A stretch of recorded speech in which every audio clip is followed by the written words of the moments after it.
Assalamualaikum warahmatullahi wabarakatuh. Perkenalkan, nama saya Muhammad Ainul Yakin dengan NIM 20040016058. Pada UAS Filsafat Barat Kontemporer kali ini, saya mengambil tema terorisme.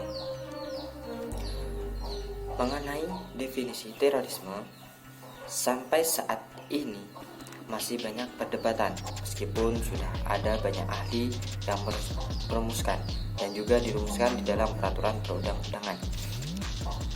Akan tetapi, ketiadaan definisi yang seragam menurut hukum internasional tidak membuat definisi hukum terorisme menjadi tidak ada.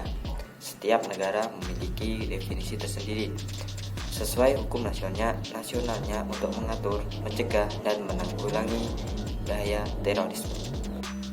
Mengenai terorisme, apakah teman-teman sudah tahu apa itu terorisme? Kata teroris dan terorisme berasal dari bahasa Latin, yaitu terere, yang kurang lebih berarti membuat gemetar atau menggetarkan. Pada dasarnya, istilah terorisme memiliki konotasi yang sensitif,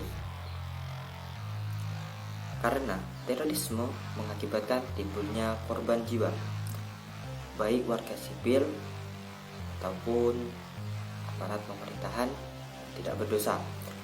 Menurut Konvensi Bangsa-Bangsa atau PBB, terorisme adalah segala bentuk ancaman yang ditujukan langsung kepada negara dengan maksud menciptakan bentuk teror terhadap orang-orang atau kelompok masyarakat atau orang secara luas.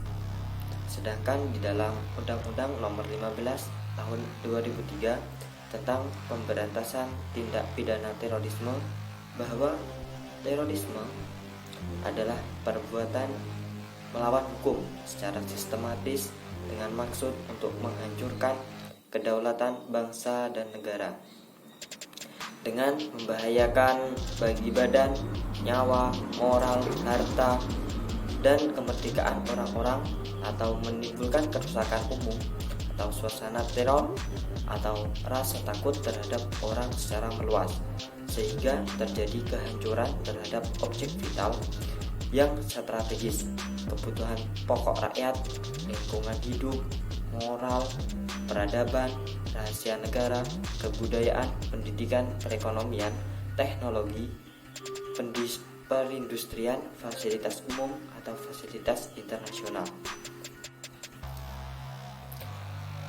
Mengenai karakteristik terorisme, Paul Wilkinson memberikan pendapatnya, yaitu dalam aksi teror yang sistematik, rapi, dan dilakukan oleh kelompok teroris politis memiliki karakteristik sebagai berikut.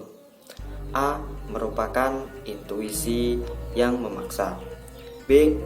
Memakai pembunuhan dan penghancuran secara sistematis sebagai sarana untuk tujuan tertentu. C. Korban bukan tujuan, melainkan sarana untuk menciptakan perang urat syaraf, yakni membunuh satu untuk menakuti semua orang. D. Target aksi teror dipilih bekerja secara rahasia, tetapi tujuannya adalah publisitas. E. Pesan aksi itu cukup jelas, meski pelaku tidak selalu menyatakan diri secara personal. F. Para pelaku kebanyakan dimotivasi oleh idealisme yang cukup keras, misalnya berjuang demi agama dan kemanusiaan. Dalam melakukan aksi terorisme ini, pelaku memiliki beberapa motivasi yang melatar belakangi tindakannya, antara lain: 1. Rational motivation, dorongan atau motivasi dari keinginan serta pemikiran yang rasional. B.